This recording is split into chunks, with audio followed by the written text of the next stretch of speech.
Well, Daniel, let me just let our viewers know that you're actually not in Nigeria, which is why we're seeing the backdrop that we're seeing behind you. You're in Paris, and we're going to come to Professor Odenta in a minute. But I don't know if you know, the APC have released a statement today suggesting that Atiku Abubakar does not have the poor people of Nigeria at heart. I think you touched on that briefly, and that if he did, he would not be supporting this policy of the redesign of the naira. They've also suggested that those who operate money deposit banks and the oil marketers have created this naira logjam and the fuel shortage to force the presidential election to favor Atiku Abubakar, and that their candidate Bola Tinubu has chosen to pitch his tent with the poor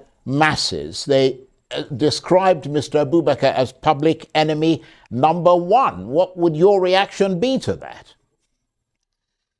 So what they are suffering from, what a condition called pantophobia. It is an increased anxiety that is triggered by the fear of defeat. They have had the government for 7 to 8 years now, actually 8 years, to bring democracy and good governance to the people that will not have warranted this policy in the first place.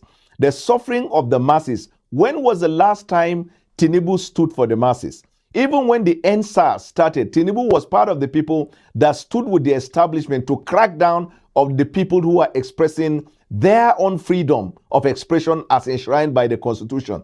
When was the last time, in the midst of this cacophony and the troubles of the Nigerian people, you have seen over and over the years that Tinubu had at any material time spoken on behalf of the masses? In contrast, Atiku Abubakar, in response to the need to grow and develop the society, has created an educational institution and has given opportunity to the children of the less privileged via scholarship, some of whom have even gone ahead to study in Harvard University, and they are back contributing to the system. Atiku has introduced industries and companies that has recruited Nigerians, thereby improving their purchasing power and affecting their lives positively. Atiku has always stood on the path of true democracy and good governance in this country when Tinubu was busy introducing and enforcing what they call dynastic politics, where he believes that the nation owe him the obligation to make him the president because, in their view, he has done enough to warrant that. And they have failed to even draw, if they have conscience, to tell the Nigerian people that the candidate they are parading, that they want to produce as the president of Nigeria, has not answered very fundamental question of the allegation of drug trafficking and narcotic trafficking.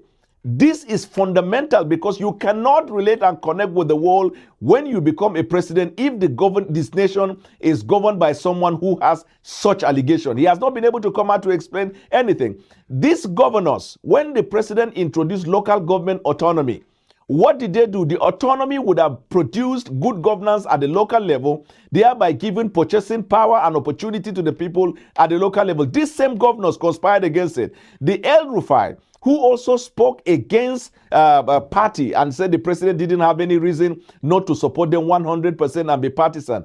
When the party took a decision for good governance, El Rufai led a group of people that insisted that Adams Oshiomhole must be sacked. So to them, their definition of good governance is as enshrined by them. He has even, through BBC, insulted the sensibility of the elders in the north when he said that their governors are the true elders and that the elders in the north are overrating themselves. Since Sir Ahmadu Bello Tafawa Balewa, we have never had such a dissent and contempt of the northern elites and elders like the way we have heard from him. And he has also spoken, he has always spoken with these assurances, they will win because they have an agenda. But I have a good news for you, Mr. Charles Anegole, and by extension, the Nigerian people.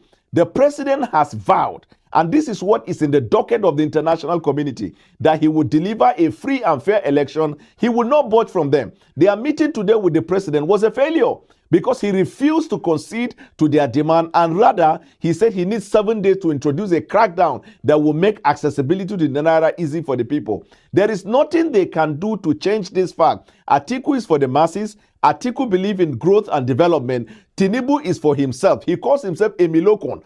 Everybody is working for him as if Nigeria owe him an obligation. Meanwhile, he has not contributed anything to the country as a nation that will warrant even that thought and that idea. And to hold the opinion that the country owe you an obligation is the greatest slap you can ever give to a free and democratic society. Daniel, just very briefly.